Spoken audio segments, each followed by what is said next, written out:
66권의 성경 중에 가장 이해가 안 되는 성경이 있다면 아마 에스더서가 아닐까 합니다.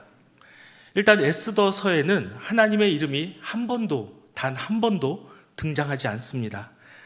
등장인물들이 하나님을 찾거나 하나님을 부르는 장면도 나오지 않습니다.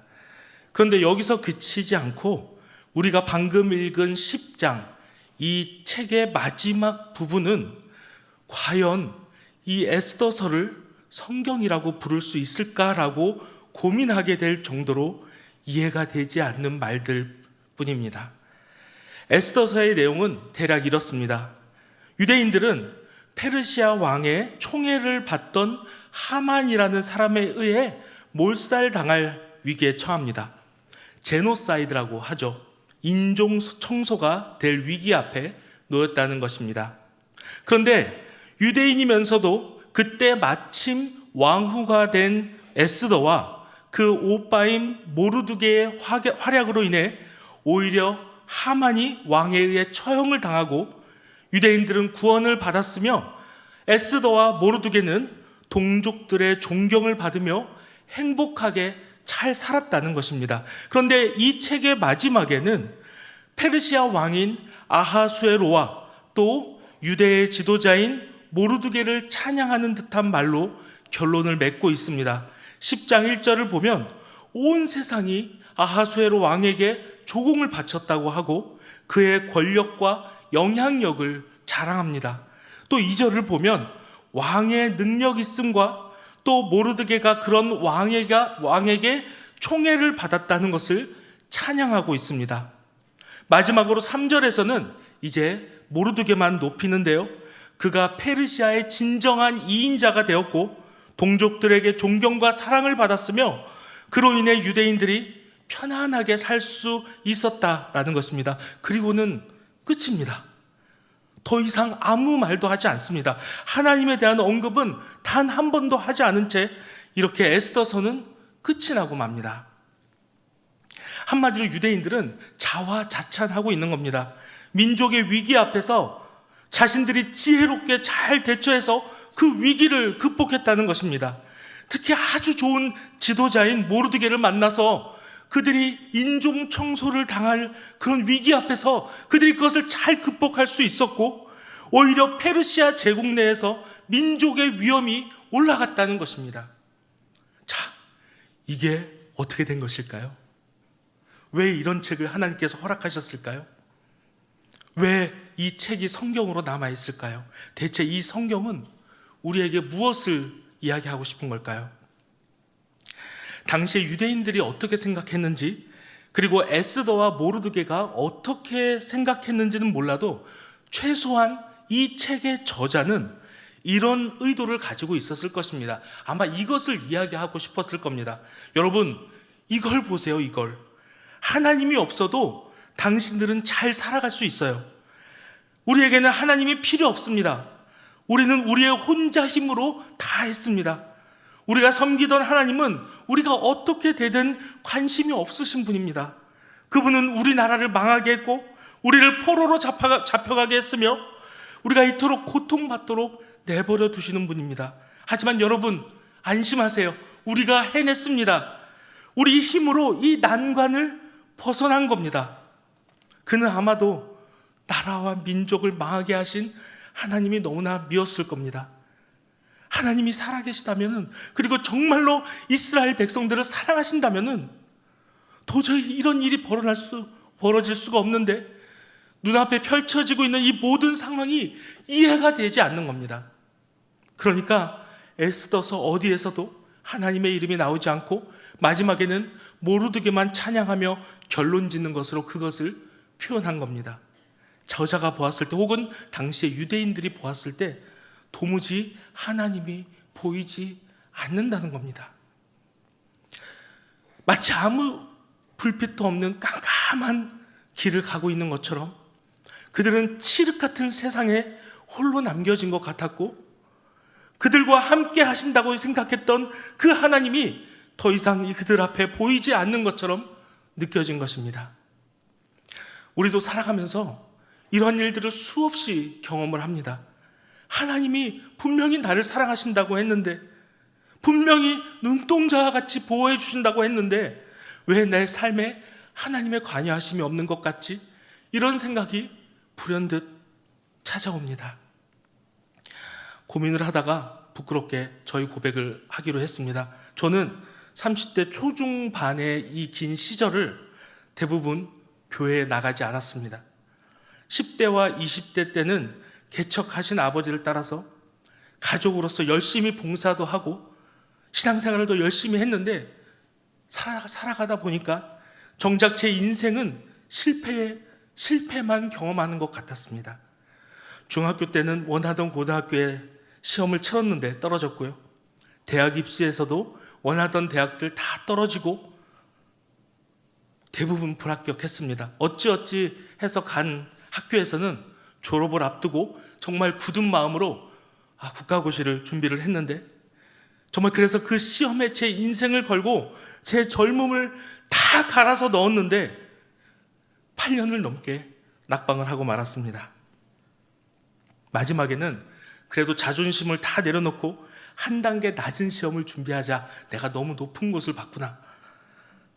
그래서 시험을 준비를 해서 했는데 이마저도 떨어지고는 결국에는 모든 것을 포기하게 되었습니다. 당시에 결혼한 상황이었지만 마지막에는 결사의 그 마음을 가지고 서울에 있는 한 고시원 방에서 홀로 몇 달 동안 준비를 했었거든요. 그런데 마지막이라고 생각했던 그 시험에조차도 불합격한 것을 눈으로 확인했을 때 캄캄한 고시원 방에서 몇 시간을 어린아이처럼 울었던 기억이 납니다. 그러면서 이런 생각이 들었습니다. 내가 그렇게 하나님을 열심히 믿고 섬겼는데, 그리고 내가 기도를 그렇게 열심히 했는데, 정말 하나님이 살아계시다면, 하나님이 정말로 살아계시다면 나한테 이렇게 하실 수 있을까? 내 인생을 망하게 하실 수 있을까? 내 젊음을 다 바친 것을 이렇게 망하게 하실 수 있을까? 그렇게 원망은 분노로 바뀌었고, 교회에 가자는 아내의 간절한 요청에 거절한 지는 오래되었습니다. 그리고 하나님은 없다고 선언을 하기에 이르렀습니다. 점점 삶이 나락을 가는 것처럼 느껴지면서 매일 아침마다 밖에 나가서 하염없이 걸으면서 어떻게 하면 세상을 등질 수 있을까? 극단적인 생각을 했습니다. 그러다가 밤에 이제 집에 들어오면은 저희 아내가 자고 있고 그 옆에는 지금은 4학년이지만 그때는 아가였던 첫째 아이가 이렇게 자는 것을 보면서 다시금 마음을 고쳐 먹었습니다. 내가 이러면 안 되지. 매일 밤 매일 하루하루 매일매일 그 루틴이 있었습니다. 그러던 중에 제 상태를, 이 마시간 상태를 들으신 저희 어머니께서 당시나 지금이나 케냐에서 선교사로 있으신데요, 한국에 오셔서 저를 억지로 이제 교회를 끌고 가셨습니다. 그날이 금요일인데 가까운 동네에 가장 가까운 교회에 금요 기도회를 데려가셨습니다. 오랜만에 교회를 갔더니 찬양도 하나도 모르겠는 겁니다. 그래서 그냥 자리에 앉아만 있었습니다.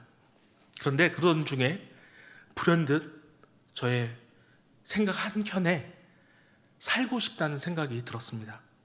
그래서 나지막하게 중얼거리듯이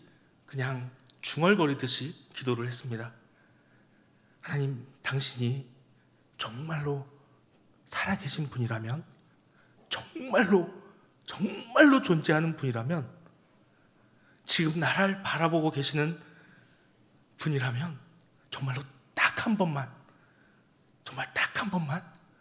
당신이 살아계심을 저에게 보여주세요. 그러면 제가 죽지 않겠습니다.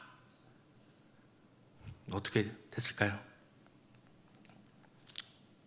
정말 기적적이게도 하나님께서는 저의 아주 이 극단적인 이 기도에 응답을 주셨습니다. 그 자리에서 갑자기 주체할 수 없는 방언이 터져 나왔습니다. 옆에 계시던 저희 어머니가 이제 깜짝 놀라서 저를 보시다가 이내 무슨 일인지 아시고 다시 감사 기도를 하고 계셨고요. 저는 멈출 수가 없어서 이 앞에 아이들이 있었는데 너무 무서워할 것 같아서 교회 맨 뒤로 가서 오랫동안 방언 기도를 했습니다. 그리고 그 이후에는 하나님께서는 더 이상 그 은사를 제게는 주시지 않았습니다. 그렇게 다시 하나님을 만나고 저는 몇 달간 교회만 가면 그렇게 울었습니다. 예배 시작부터 끝까지 울기만 하다가 집에 돌아왔습니다. 그러던 중에 어느 날 하나님께서 제게 이런 마음을 부어주시는 겁니다. 20년 가까이 정말로 많이 힘들었지. 나도 그런 너를 보면서 너무나 마음이 아팠단다.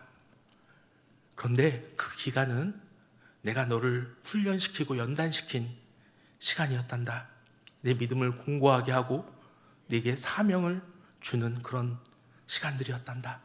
너는 이제 앞으로 너처럼 인생 가운데 하나님을 찾지 못해 방황하는 사람들을 위해 평생을 헌신하거라. 이런 마음이었습니다. 그리고 제가 거의 40살이 다 된 늦은 나이에 늦깎이 신학생이 되었고 목회의 길을 가게 된 것입니다. 여러분, 저는 사실 그 10여 년간의 기간이죠. 20년 가까운 시간이 너무나 괴로웠습니다. 하는 것마다 실패로 끝났고 인생의 멘토도 없는 것처럼 느껴졌습니다. 누구의 도움도 받지 못하는 것 같았고 세상에 홀로 남은 것 같았습니다. 그런데 놀라운 사실은 제가 세상에 혼자 남겨진 것 같았던 바로 그 순간들에도 그 기간 동안 하나님은 저를 사랑하고 계셨던 것입니다. 제가 하나님을 부인하고 세상 속에서 제가 원하는 대로 원하는 것을 추구하며 살아가고 있던, 그렇게 발버둥 치던 그 순간에도 하나님은 저와 함께 하고 계셨고 저를 위해 계획하고 계셨고 여전히 그 기간에도 일하고 계셨던 것입니다. 제가 발버둥 치다가 안 돼서 절망하고 낙망하고 있을 때도 그 순간에도 하나님은 여전히 저를 사랑하고 계셨고 제 슬픔에 같이 슬퍼하셨고 제 고통을 함께 짊어지고 계셨던 것입니다. 그리고 때가 되었을 때 주님은 저를 다시 불러주셨고 인생의 진정한 의미를 알려주셨고 영광스러운 비전을 제시해 주신 것입니다. 여러분, 이 유대인들에게도 마찬가지입니다. 유대인들은 하나님을 원망했습니다. 이게 도대체 어떻게 된 일인가요? 하나님의 백성으로서 다윗 왕에게 주셨던 그 비전이 있지 않습니까? 영원히 하나님의 나라에 우리 애가 있게 해주신다고 하지 않았습니까? 그렇게 약속하셨는데 어떻게 하나님의 나라가 망합니까? 당신이 살아계신 것이 맞습니까? 우리와 함께 하시는 것이 맞나요? 그리고는 그들은 에스더서의 모든 내용이 마치 그들이 잘해서 이룬 성과 마냥 모르드게에게 모든 공을 올리기까지 한 것입니다. 그런데 여러분, 저자의 의도가 어떻든 이 성경 안에는 정말로 놀라운 하나님의 섭리가 숨겨져 있는 것입니다. 생각해 보시기 바랍니다. 어떻게 이 위기가 있기 전에 딱 맞춰서 이전의 왕후가 갑자기 폐위가 됐을까요? 페르시아 전역의 수많은 여인들 중에서 거의 10,000대 1, 10만 대 1에 될 정도의 확률을 뚫고 어떻게 그 누구도 아니고 모르드게의 동생인 에스더가 왕후가 되었을까요? 뿐만 아닙니다. 왕에 대한 반역을 모르드게가 어떻게 그냥 궁궐에 앉아있다가 문에 앉아있다가 그것을 다 들을 수 있었을까요? 그것을 또 왕이 아주 결정적일 때 그것을 기억합니다. 에스더가 금식하고 왕 앞에 나아갔을 때 왕은 어떤 마음으로 그 이야기를 다 들어줄 수가 있었을까요? 일일이 언급하기도 힘든 이 모든 것들이 과연 사람이 잘한다고, 사람이 열심히 한다고 되는 것일까요? 왕족도 아니고요. 그냥 포로로 끌려왔던, 과거에 포로로 끌려왔던 한 민족에게 이런 일이 우연히 발생할 수 있겠냐는 겁니다. 절대 그렇지 않은 것입니다. 그들이 애써 하나님을 외면하며 하나님이 안 계신 것처럼 행복하던 그 순간에도 하나님은 여전히 그들을 사랑하고 계셨던 겁니다. 끝이 보이지 않은 그런 어둠과 같은 터널 속에서 그들이 지치다 못해서 하나님을 원망하고 있는 그 순간에도 하나님은 여전히 그들에게 빛이 되어주셨고 여전히 일을 하고 계셨으며 그들을 구원해주고 계셨던 것입니다.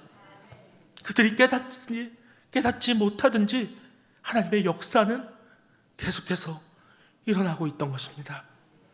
그래서 이제 이 모든 일들이 끝나고 이제 하나님의 계시가 희미해져 갈 무렵에 하나님과 이스라엘 백성들 간의 마지막 대화 내용에서 우리는 하나님과 그들 사이에 이 커다란 오해를 이해할 수가 있습니다. 마지막 성경인 말라기의 주제는 앞부분에 나와 있습니다.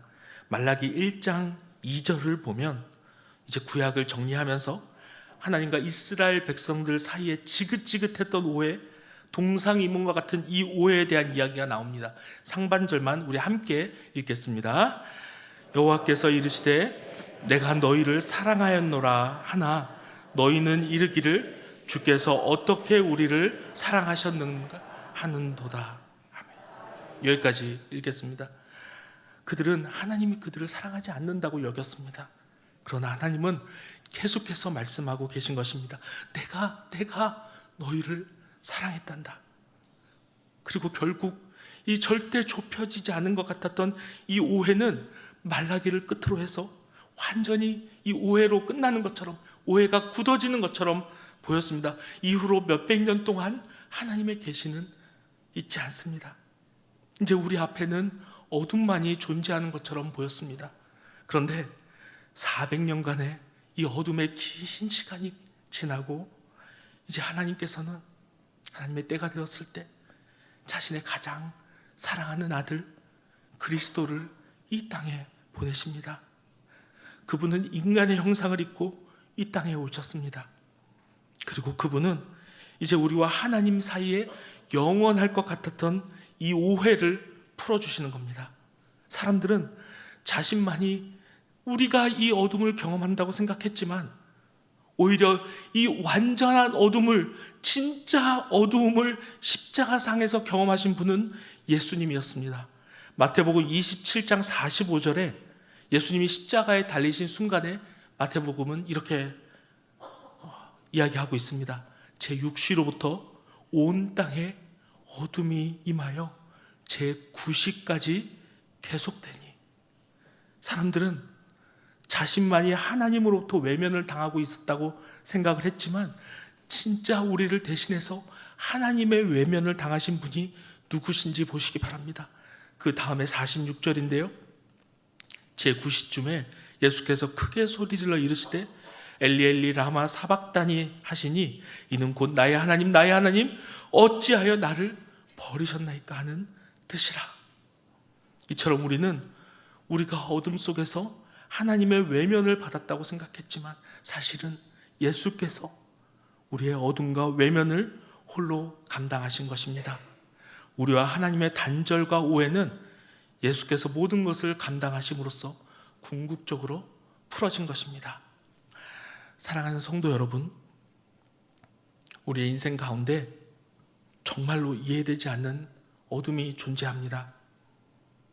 저희 청년 3부를 맡으면서 신방을 할 때마다 제가 좋은 이야기를 해주고 희망적인 이야기를 해주고 싶은데 그들의 마음을 들어볼 때마다 그 마음들이 너무나 얼마나 간절한 건지, 얼마나 그들의 마음이 아픈지 알고 있습니다. 우리 이교구 분들이죠. 신방을 할 때마다 이분들을 위해서 기도할 때마다 그 마음에 가지고 있는 그 기도 제목들, 그 모든 것들이 얼마나 그분들의 마음을 아프게 하고 있는지, 경제적으로 너무나 힘이 들어서 내가 더 이상 버텨내지 못할 것 같을 때가 있습니다. 질병 때문에, 알 수 없는 질병 때문에 나와 온 가족이 너무나 힘들 때도 있습니다. 가정폭력을 견뎌야 할 때도 있고요. 인간관계 속에서 받은 상처가 너무나 커서 시간이 지나도 여전히 아물지 않을 수도 있습니다. 그 밖에도 내 삶의 미래가 보이지 않는 수많은 상황 속에서 우리는 마치 긴 어둠의 터널을 지나가는 것처럼 느껴집니다. 사방은 캄캄한데 터널의 끝은 보이지 않아서 이제 더 이상 걸어갈 힘이 없어 그 자리에 앉아서 좌절하고 싶을 때가 있습니다. 그러나 여러분, 이 순간에도 우리는 변하지 않는 진리를 붙잡아야 합니다. 바로 이 순간에도 하나님께서 여전히 나를 사랑하신다는 겁니다. 우리가 느끼지 못할 때도 그분은 분명히 나를 위해서 일하고 계시고 나의 슬픔과 아픔을 다 감당하고 계시는, 그렇다는 그 진리를 꼭 붙잡으시기 바랍니다. 너무나 긴 밤을 보내고 계십니까? 어둠의 긴 터널을 지나가고 계십니까? 그 가운데 여전히 빛이 되어주시고 우리를 인도하시며 우리를 사랑하시는 그 하나님을 신뢰하시기 바랍니다. 그러한 가운데 어느 순간, 정말 어느 순간 우리의 어둠은 다 지나가 있고 밝은 빛 가운데서 기쁨으로 그분을 찬양하며 노래하는 우리 모두가 되시기를 주님의 이름으로 축복합니다.